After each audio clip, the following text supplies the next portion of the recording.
नमस्कार दोस्तों, स्वागत करती हूँ आपका अपने YouTube चैनल कविताओं की गूंज विद रेनू में। और ये मैं आपको दिखला रही हूँ वो छोटे छोटे बीज पालक के जो उस दिन मैंने आपके सामने बोए थे। देखिए, उनमें जीवन अंकुरित हो चुका है। कैसे प्रकृति ने जादू किया और निर्जीव से लगने वाले बीजों में ये कोपलें खिल उठी। यही जीवन की वास्तविक सौंदर्य की कहानी है मित्रों। आज थॉमस कैरियो की एक छोटी सी पोयम ट्रू ब्यूटी के माध्यम से मैं फिर से आपके सामने खूबसूरती के नए आयाम लेकर आई हूँ, नए पैगाम लेकर आई हूँ।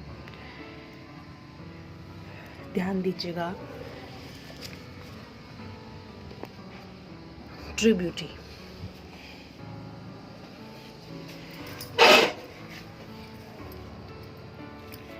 ट्रू ब्यूटी यानी सच्चा सौंदर्य। एक ऐसी कविता जो अपने जीवन की शुरुआती यात्रा के उन दिनों में मैंने सुनी थी जब मैं एक टीनेजर हुआ करती थी, किशोर अवस्था से गुजर रही थी। और उस समय पता नहीं चलता मित्रों कैसे कौन सी चीज़ हमें प्रभावित कर जाती है, कैसे जादू हो जाता है, कौन से शब्द अंतर्मन पर छाप छोड़ जाते हैं, पता नहीं चलता मित्रों। तो उस वक्त इस कविता ने ऐसा जादू चलाया था जो अभी तक कायम है। और बहुत मदद की इस कविता ने मेरी, जिसकी गूंज मैं आज अपने चैनल के माध्यम से चारों ओर फैलाना चाहती हूँ। इस कविता ने मुझे बताया था कि वास्तविक सौंदर्य क्या है। क्या बाहर की चमक धमक, सजना संवरना, क्या यही जीवन का एकमात्र उद्देश्य होना चाहिए।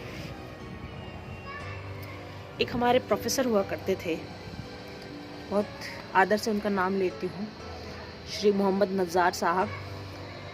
उन्होंने जब मैंने कॉलेज में प्रवेश किया था तो एक शेर पढ़ा था, और वो शेर भी कुछ यही मायने रखता था जो ये कविता सिखाती है। वो शेर कुछ यूँ था, ये तो नहीं जमाल, जमाल मीन्स खूबसूरती, ये तो नहीं जमाल के कपड़ों में सज लिए, बेशक जमाल इल्म और हुनर का जमाल है। मतलब असली खूबसूरती हमारे गुणों से आती है। ऐसा ही कुछ अर्थ ये पोयम भी समझाती है। True beauty. पहले मैं इसकी लय को ना तोड़ते हुए इसे इंग्लिश में ही पढ़ूंगी, फिर इसको मैंने कैसे इस भाव को हिंदी में स्थानांतरित किया है वो भी आपको समझाऊंगी। He that loves a rosy cheek or coral lip admires, or from star-like eyes doth seek fuel to maintain his fires, as old time makes these decay, so his flames must waste away. एक ऐसे प्रेमी की कहानी ये poem बताती है जो खूबसूरती से उसका प्रेम संचालित होता है। तो क्या लिखा है मैंने इसको, ये देखिए। कुछ इस तरह से इन भावों को मैंने अपने शब्द दिए हैं। उम्मीद करती हूँ आप लोगों को पसंद आएंगे।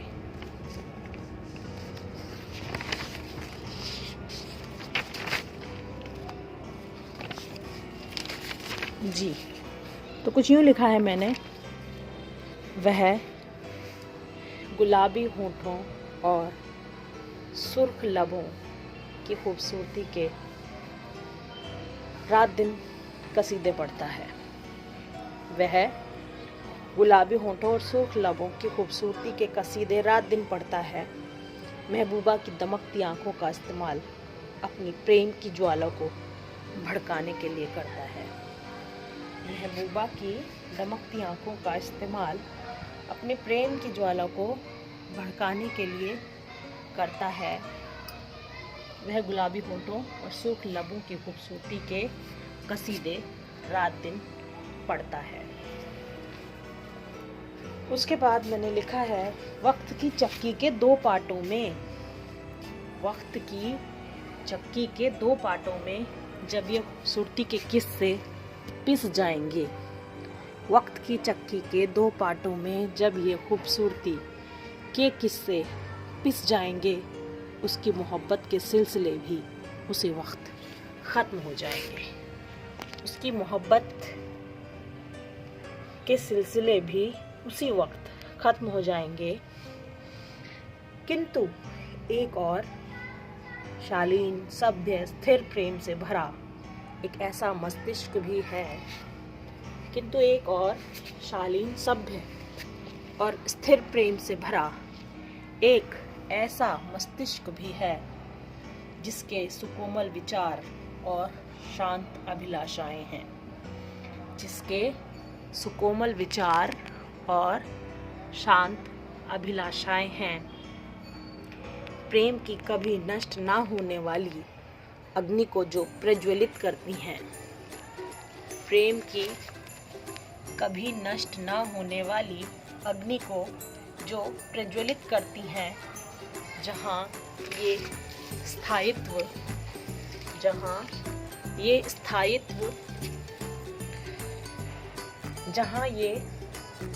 ये प्रेम की शालीनता नहीं, जहाँ ये स्थायित्व और प्रेम की शालीनता नहीं। मुझे नफरत है ऐसे प्रेम की ज्वालाओं से। मुझे नफरत है ऐसी प्रेम की ज्वालाओं से जिन्हें धधकाने के लिए सुर्ख लबों व गालों की ज़रूरत है। मुझे नफरत है ऐसी प्रेम की ज्वालाओं से जिन्हें धधकाने के लिए सुर्ख लबों व गालों की ज़रूरत है। नफरत है मुझे ऐसी झूठी मोहब्बत और कसीदकारों से, क्योंकि यह प्रेम नहीं, यह वास्तविक प्रेम नहीं, ये तो दिखावे की झूठी मोहब्बत है। ये मैंने भाव लिया है और मैं उन्हें प्रेरणा स्वरूप श्रद्धांजलि अर्पित करना चाहती हूँ, जो अंग्रेजी साहित्य के एक साहित्यकार हैं थॉमस कैरियो, जिनकी एक कविता है ट्रू ब्यूटी। वो कहते हैं, A smooth and stirred mind, gentle thoughts and calm desires, hearts with equal love combined, kindle never dying fires. Where these are not, I despise lovely cheeks or lips or eyes. जो मैंने अपनी हिंदी, हमारे माथे की बिंदी के माध्यम से आपको भाव अर्थ स्पष्ट करने की कोशिश की है। ऐसी कविताओं की गूंज से मैं गुंजायमान कर देना चाहती हूँ अपने श्रोताओं का जीवन। ऐसे सुकोमल विचार स्थायित्व लाते हैं जीवन में, जीने की प्रेरणा सिखलाते हैं। बहुत बहुत धन्यवाद। अगर वास्तव में आपको कविता का भाव समझ आया हो, प्रेम की पराकाष्ठा को आप किसी हद तक समझ पाए हो, तो मेरे चैनल को कविताओं की गूंज विद रेनू को अपना प्रेम दीजिएगा, लाइक, शेयर और सब्सक्राइब कीजिएगा। बहुत शुक्रिया करती हूँ और आपसे अंतिम विदा लेती हूँ। धन्यवाद।